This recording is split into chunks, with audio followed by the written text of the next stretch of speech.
반갑습니다. 타임 레버리지. 시간을 들여 막대한 수익으로 치환한다. 주말입니다. 또 요즘 날씨가 점점 이제 좋아지고 있습니다. 이러다 또 갑자기 확 여름이 될 것 같은데, 또 무섭게 또 뜨거워지는 시기가 올 것 같은데, 암호화폐 시장도 그렇게 또 갑작스럽게 뜨거워지는 순간 오기를 기대하면서 천천히 영상 만들어 가보도록 하겠습니다. 금일도 함께 성장해 주심에 대단히 감사드리고요. 모두 주말 잘 보내시길 바랄게요. 첫 번째로 CME 그룹에 드디어 XRP 선물 거래가 출시될 준비 바로 되는 건 아니고요. 커밍 순이라고 하면서 메이 19, 5월 19일 날 출시가 될 것 같더라고요. 실제로 CME 그룹의 공식 홈페이지에 들어갔을 때 XRP 선물 출시를 준비하면서 파생 상품 제품군을 추가시키고 있더라. CME 그룹 같은 경우는 여러분은 잘 알고 계시죠? 리플사의 초기부터 투자했던 쩐주였기 때문에 사실상 당연한 수순이었다라는 거. 슬슬 많은 기관에서 XRP를 채택하는 움직임이 나와지고 있습니다. 그 부분의 일환으로 브래드 갈링하우스가 트위터를 날렸어요. 여러 가지 면에서 좀 늦은 감이 있지만 매우 중요한 일이 벌어지고 있다. 이 CME 그룹의 XRP 선물 출시가 되는 것은 앞으로 매우 중요하면서 지속적인 성장을 위한 흥미로운 발걸음이다 얘기를 해주고 있습니다. 최근에 CME 그룹뿐만 아니라 이 코인베이스에서도 XRP 선물 상품이 추가됐었죠. 이제 슬슬 기관 자금이 들어올 수 있는 접근성이 확대되고 있고요. 선물 ETF는 출시가 됐습니다. 일단 테일크림에서 2배 롱 레버리지 상품, 그리고 4월 말일자 기준으로 해서 프로쉐어즈에서 2배, 3배뿐만 아니라 역 레버리지 상품 나온다고 말씀드렸는데 코인베이스와 CME까지 박차를 가하고 있구나 볼 수가 있고요. 또한 아시아에서도 XRP 투자 상품 리플을 트래킹하는 그런 상품군이 출시가 됐었죠. 아시아 최초로 홍콩의 SFC라고 하는 증권선물위원회의 승인을 받은 해시키 캐피탈에서 역시나 XRP 추종 펀드가 출시되고 있었다라는 거.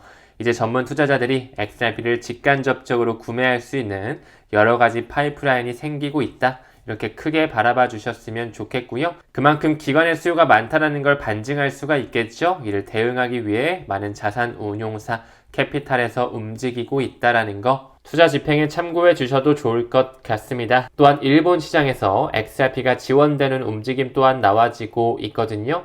우리나라에 당근마켓 있잖아요. 일본에도 이제 당근마켓이라고 불리는 이 마르카리 인코퍼레이션이라고 있어요. 일본어로는 이제 마루카리라고 이렇게 불린다고 하는데 이 중고거래 플랫폼에서 이제 결제를 XRP로 할 수가 있다라는 것이죠. 우리 한번 상상해 볼까요? 요즘 막 당근 거래 많이 하잖아요. 지금은 뭐 계속 당근페이, 뭐 원화로 주고 계좌이체하고 하겠지만 나중에는 코인으로 또 왔다 갔다 거래할 수 있는 시대가 올 수가 있겠구나. 뭐 하루아침에 이뤄지기보다는 천천히 우리나라에도 제도권 편입이 되면서 암호화폐 결제가 진입되겠죠. 이미 여러 가지 전자상거래 플랫폼들이 많이 활성화되어 있기 때문에 결제 지원 암호화폐로 되는 것 또한 법과 제도가 만들어진다면 금방 마이그레이션이 될 거라고 생각이 듭니다. 일본 하니까 또 하나가 생각나네요. 최근에 언급드렸던 오픈하우스 역시 한 3월 중하순 정도에 이런 기사가 나왔었죠. 부동산 대기업으로 알려진 오픈하우스에서 부동산 결제를 비트코인, 이더리움뿐만 아니라 XRP로도 결제하게끔 허용하고 있다라는 거.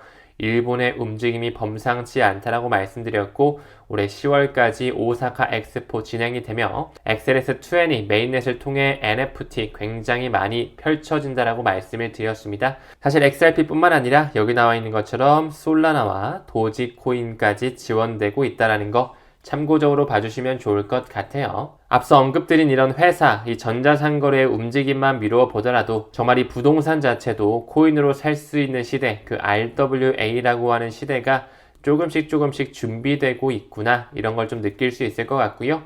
그 부분의 일환으로 세계 최대 회계 법인이죠. 딜로이트 역시 글로벌 토크나 부동산 시장 앞으로 10년 정도를 바라봤을 때 4조 달러까지 꾸준하게 성장할 수 있다고 예측하고 있습니다. 마지막에 나오는 것처럼 규제라든지 커스터디 그리고 규제 채무 불이행 등등 아직까지 좀 과제, 법과 제도가 필요한 부분은 있지만 미국에서 이런 법과 제도가 만들어진다면 전 세계적으로 파급력을 가지면서 크립토 생태계 그리고 인공지능의 세상이 우리 앞으로 펼쳐질 것이라 생각이 됩니다. 다음 기사 봤을 때 캐시우드가 이끌고 있는 아크인베스트가 보여지고 있으면서 비트코인 2030년까지 최고 240만 달러요. 너무 공격적으로 본 것 같은데 원화로 했을 때는 지금 이게 한 33억, 34억 정도 될 것 같은데요. 그렇죠? 2030년까지 요 정도 가격선 일단 아크 인베스트에서 얘기하는 거니까 참고만 좀 봐주시면 좋을 것 같은데 무엇보다 비트코인도 저는 항상 여러분들께 모아가자라고 좀 말씀을 드리죠. 과거에 레리 핑크 블랙록의 회장도 폰지 사기다, 돈 세탁 지표라고 얘기했지만 지금은 완전히 태세 전환을 했다라는 거. 지금 1억 원대 초반대 보여주고 있는데 30억, 50억, 결국에는 100억 원까지 오는 시대까지 저는 올 수밖에 없다라고 생각해요. 시간이 더 오래 걸리겠지만 앞으로 이 가치 저장 수단, 이 디지털 골드 자체가 포션이 점점 커지면서 산업에 대한 패러다임이 바뀔 것이다. 이 부분에 초점을 맞추면서 비트코인, 이더리움, XRP와 같은 메이저 코인들 천천히 수량에 집중하셨으면 좋겠습니다. 또한 마이클 셀러가 이런 얘기를 하죠. 블랙록의 현물 ETF 10년 이내 세계 최대 자산 ETF 상품군이 될 것이다. 이미 충분히 그렇게 느껴질 수 있도록 비트코인 현물 ETF 작년 한 해만 하더라도 442억 달러가 유입이 됐죠.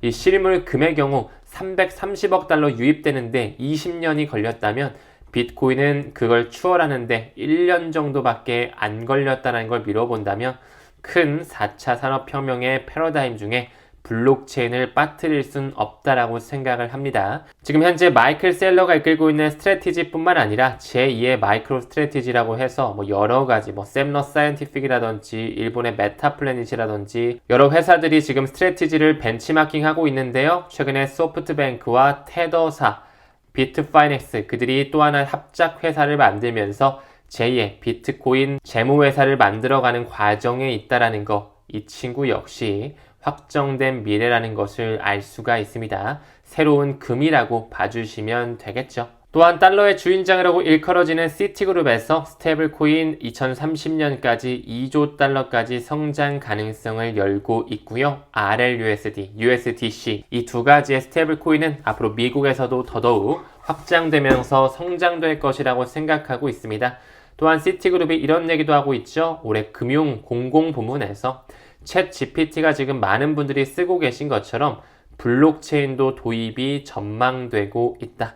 요즘에 우리 에이플 회원님들도 정보 주고받는 거 보면 정말 챗 GPT와 친하게 지내시면서 모르는 정보들 서로 공유하고 계신데 너무나 똑똑해서 우리가 모르는 걸 잘 알려주잖아요. 지금 시간이 굉장히 빠르게 이 생태계가 진화하면서 대중성을 띄어가고 있는데 이제 금융, 공공 부문에서도 AI뿐만 아니라 이 블록체인 또한 도입될 수 있다라는 전망치 충분히 눈여겨볼 수 있을 것 같습니다. 또한 연준에서 이제 은행 대상 암호화폐 관련 지침을 철회하면서 디뱅킹 문제를 해결하겠다, 혁신을 지원하겠다고 지금 문호를 개방하고 있죠. SEC와 CFTC 그리고 OCC 통화감독청과 FDIC 역시나 모두 다 기조의 변화를 보여주고 있다. 그 리플 XRP의 규제에 대한 명확성도 이미 따놓은 당상이라고 좀 말씀을 드릴 수 있을 것 같네요. 이 또한 어제 나왔던 기사인데요. 미 연준에서 은행의 암호화폐 활동 사전 보고 의무하는 거 이제 폐지하고 있구나.